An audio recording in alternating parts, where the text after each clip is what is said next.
Herkese merhaba arkadaşlar. Bugün şok bir güncelleme ile karşınızdayız. Çoğu insan bunu birkaç gün önceden gördü ve biz de gelmesini bekledik. Ben de açıklama yapmak için gelmesini bekledim açıkçası. Çünkü herkes farklı farklı şeyler söylüyordu. Şimdi evet, çok mu farklı, çok mu değişik? Elbette öyle. Çünkü istediğiniz yerden bu konuyu alın tartışın.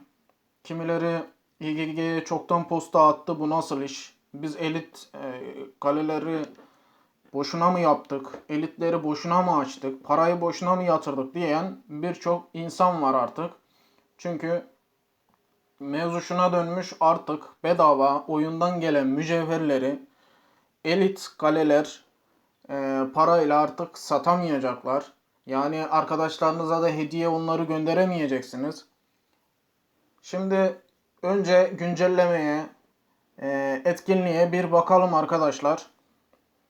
Mücevher merasimi diye etkinlik geldi.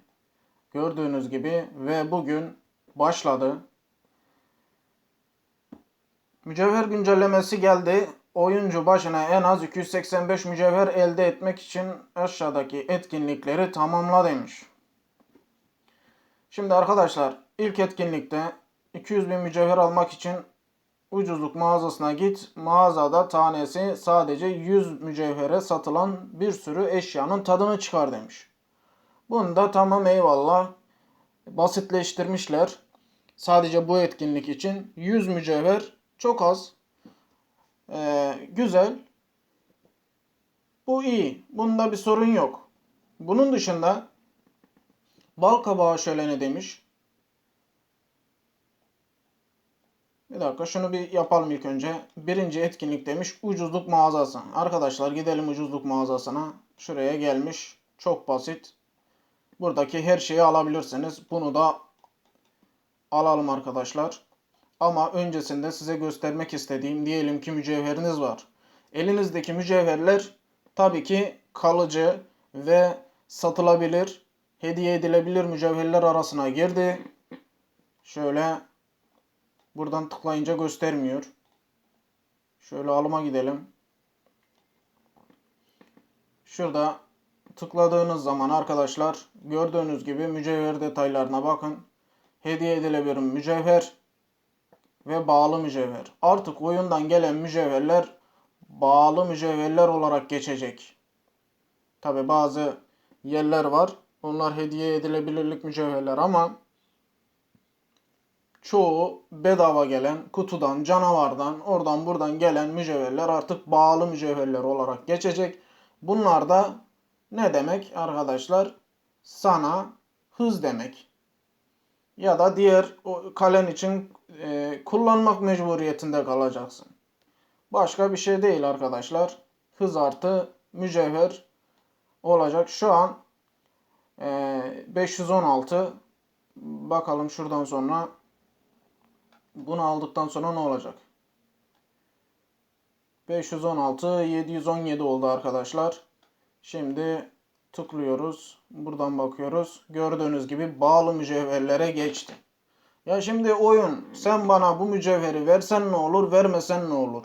Milletin önüne zaten kesinti olarak atmışsın bunu. Sanki bana hediye edilebilirlik mücevheri yerine koyuyorsun bunu. Yani bu mücevheri bağlamış, tamam vermiş bana ama ya insanları bir nebze susturmak amaçlı, yani milletin önünü kesmişler. Çok büyük bir zayiat yani. Tabi millet de işi ticarete dökmüştü, tam tersi.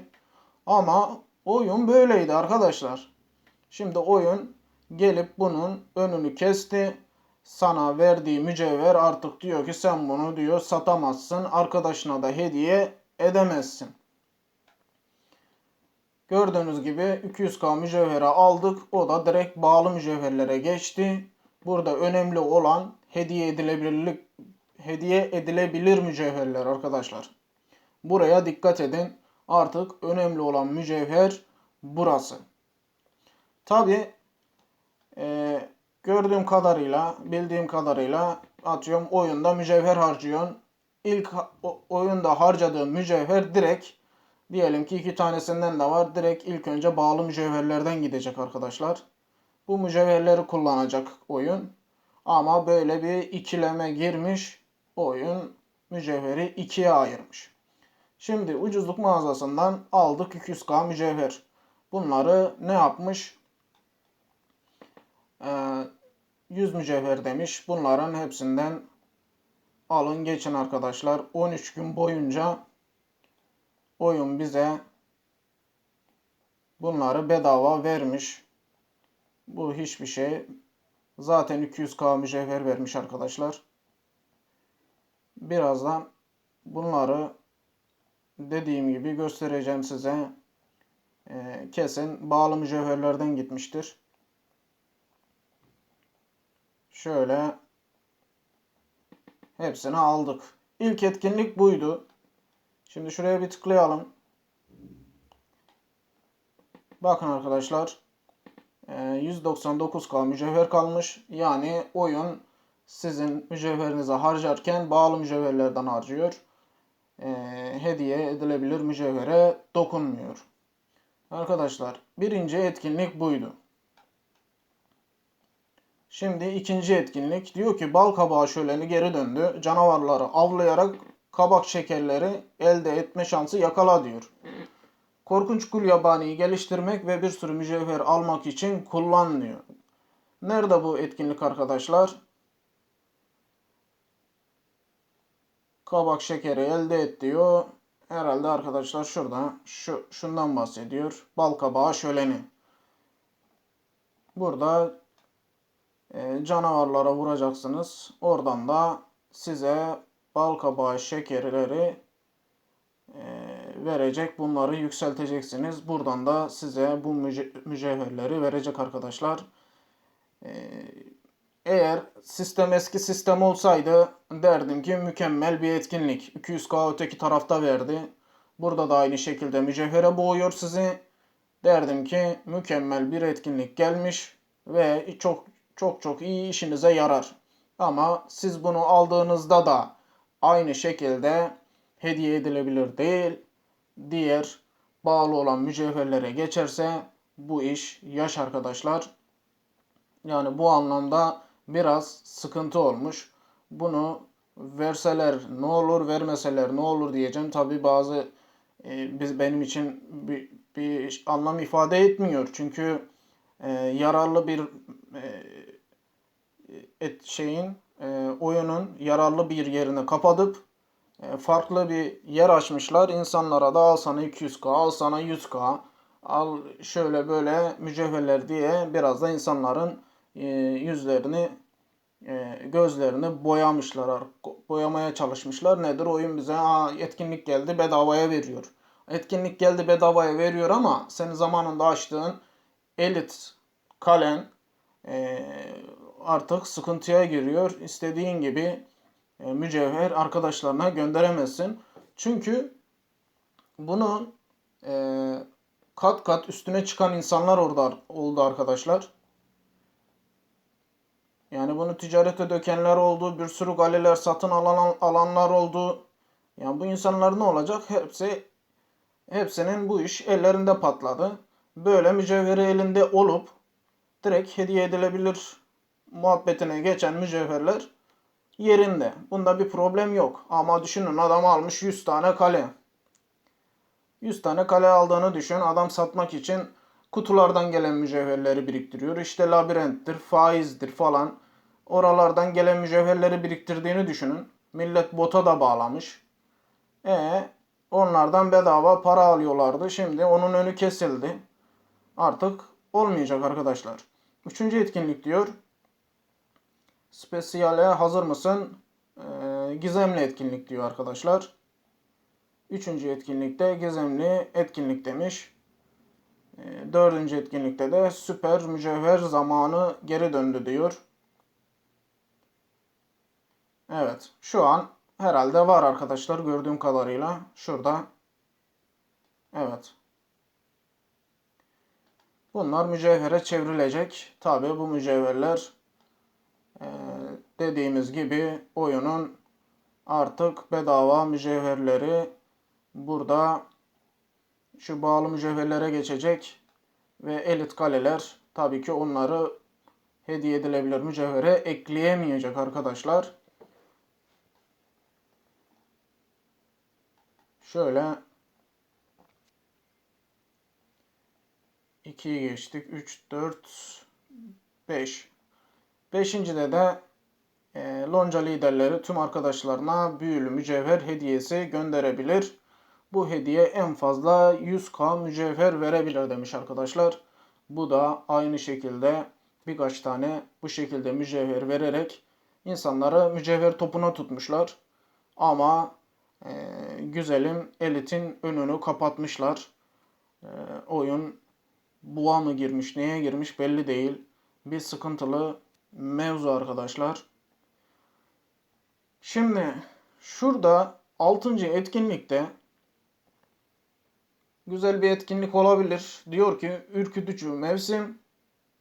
Çeşitli canavarları inlerinden çıkardığı ekipman malzemeleri elde etmek için onları avla diyor. Arkadaşlar burada ekipman malzemeleri elde etmek için onları avla. Çok iyi bir etkinlik olabilir bu etkinlik. Çünkü canavarlara vurdukça ekipman parçası atabilir. Direktmen ekipman kutusu da verebilir. Açıp rastgele alabilmek için. Bunu da gelince göreceğiz. Bu etkinliklerin içerisinde bana sorarsanız en yararlı etkinlik budur. 200k mücevher verdiklerine bakmayın. Tamam 200k mücevher hız olarak kullanırsın ya da mağazada falan kullanırsın ama dediğim gibi giden şeylerin yerini tutmayacak. 7. etkinlikte de diyor ki arkadaşlar küçük şeytan geliyor. Sınırlı mücadele. Şöyle son notu okuyalım arkadaşlar. Diyor ki güncellemeden sonra mücevherler iki türe ayrılacak. Hediye edilebilir mücevherler, bağlı mücevherler diye ikiye ayrılacak arkadaşlar. Hediye edilebilir mücevherler bağlı mücevherlerden ayırt edebilmeleri için parıltıyla işaretlenecektir. Biz de gördüğünüz orta tarafta bizim mücevhere tıkladığımızda gösteriyor arkadaşlar. Hediye edilebilir mücevher alınabilecek yerler, mağaza satın alımları ve labirent. Labirent mücadelesi, seksek ve seksek mücadelesi ikramiyeleri. İkramiyeleri. Acaba boss'a vurdukça gelenler herhalde sayılmıyor arkadaşlar. Herhalde patlattığınız zaman sayılacak. Diğer tüm yollarda elde edilen mücevherler bağlı mücevherler olacaktır. Yani burada ya satın alacaksın ya da labirentte labirent mücadelesi. Şu labirent mücadelesi ve seksek mücadelesi yeni çıktı biliyorsunuz. Bu etkinlik gibi arada geliyor. Her zaman yapamıyorsunuz. Burada herhalde boss'u patlattığınız zaman arkadaşlar aldığınız mücevherler hediye edilebilir mücevherler arasına girecek. Bunları satıp ya da arkadaşlarınıza gönderebilirsiniz. Ama çok çok zor bir şey olduğunu siz de hepimiz de biliyoruz. Diğer yollardan edilen mücevherler artık normal mücevher olarak sayılacak arkadaşlar. Bir bakalım. Şöyle bir labirente gidelim arkadaşlar. Labirente gittik. Adam 18'e mücevher patlatmış. Bu ne ya? Vallahi billahi. Yani bunun için etkinlik güzel olmuş. Aynı muhabbet devam etmiş. 18'e mücevher. Çok iyi. Şurada gördüğünüz arkadaşlar mücevherler satılabilir, hediye edilebilir mücevher arkadaşlar. Evet. Bunun haricinde herhalde buradan boss'a vurduğumuzda herhalde verir ya da vermez. Bence vermez.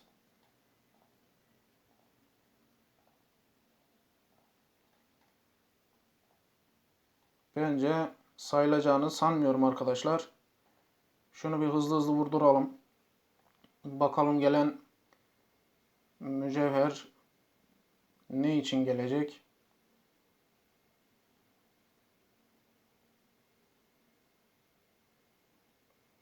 Adam güzel patlatmış ya. 18'den mücevher nedir?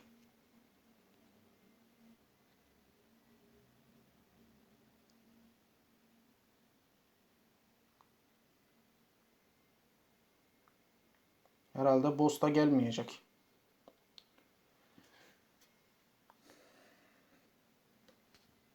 Şimdi biz işimiz düştü ya. Video çekiyoruz. İşimiz düştüğü için daha boss görünmez. Üstüne bir de mücevher harcarız biz. Yine de görülmez arkadaşlar. Yani bu işler böyledir. Tam sizin işiniz düştüğü zaman yapacağınız iş işe yaramaz.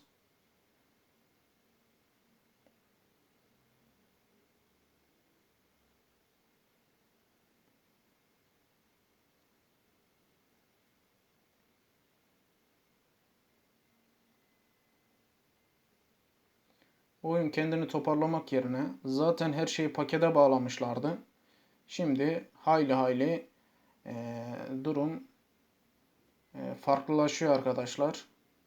Oyun artık demek ki insanlara yavaş yavaş diyor ki sıkıntılı. Yani millet bunun ticaretine girmişti. İyi para kazananlar da vardı gördüğüm kadarıyla. Elit hesaplar bu özelliği kullanıyordu arkadaşlar. Ama oyun bir nebze bunun önüne geçti. Dedi ki oyundan aldığını oyuna kullanacaksın. Bu şekilde insanları önlemeye çalıştı. Buna da 3x koymamışlar. Basıp geçelim. Aha boss geldi.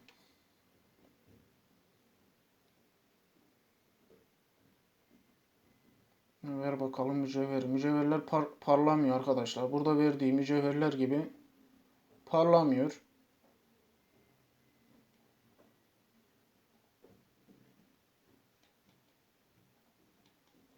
Sanırım yok arkadaşlar. Bu mücevherler normal mücevher olarak geçti. Gördüğüm kadarıyla. Evet. Çünkü arkadaşlar 199 600 civarıydı bağlı mücevherler. Üstüne ekleme yaptı gibi gördüm. Yani illa oyun size diyor ki labirentten ya da seksekten boss patlatacaksınız. Mücevher patlatacaksınız.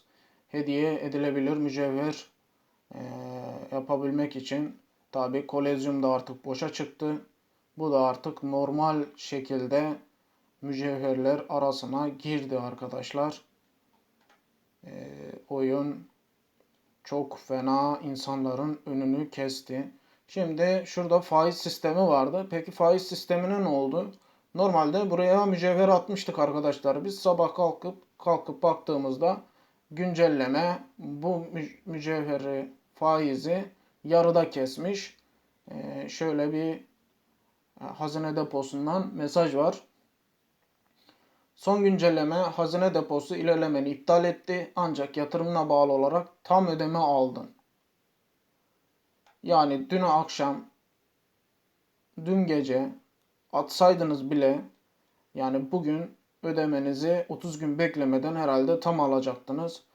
Böyle bir son hamlesini yapmış bizim için. Tabi bundan sonra artık tüm mücevherlerin bağlı mücevher olacağını lütfen ama lütfen unutma demiş. Eyvallah. Çok nazik.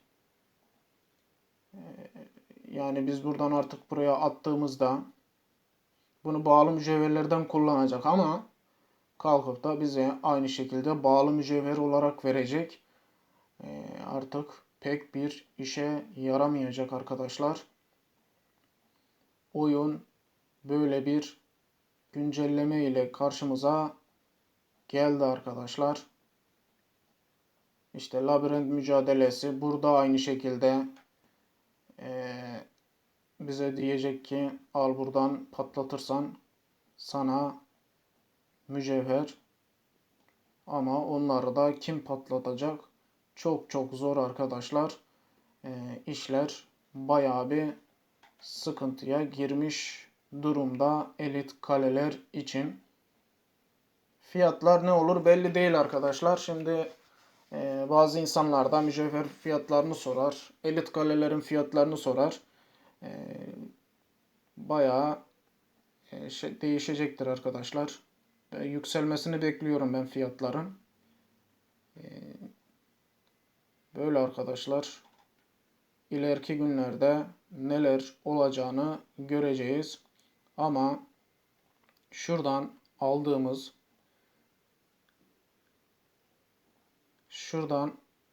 alacağımız mücevherler artık bize normal mücevher olarak gelecek. Şu an bakın 156. Bakalım 1-2K gelirse. Evet, gördüğüm kadarıyla 157 gördüğünüz gibi arkadaşlar artık bağlı mücevherler olarak geliyor. Bunları satamıyorsunuz. Burada karanlık yuvada, kolezyumda, faizde, normal labirent seksekte patlatmadığınız müddetçe bunların hepsi ya da canavara vurduğunuzda bunların hepsi artık arkadaşlar size normal mücevher olarak görünecek ve siz bunları satamayacaksınız ve arkadaşlarınıza gönderemeyeceksiniz arkadaşlar. Bunlara dikkat edin. Böyleydi arkadaşlar. Kendinize iyi bakın. Sağlıcakla kalın. Selametle.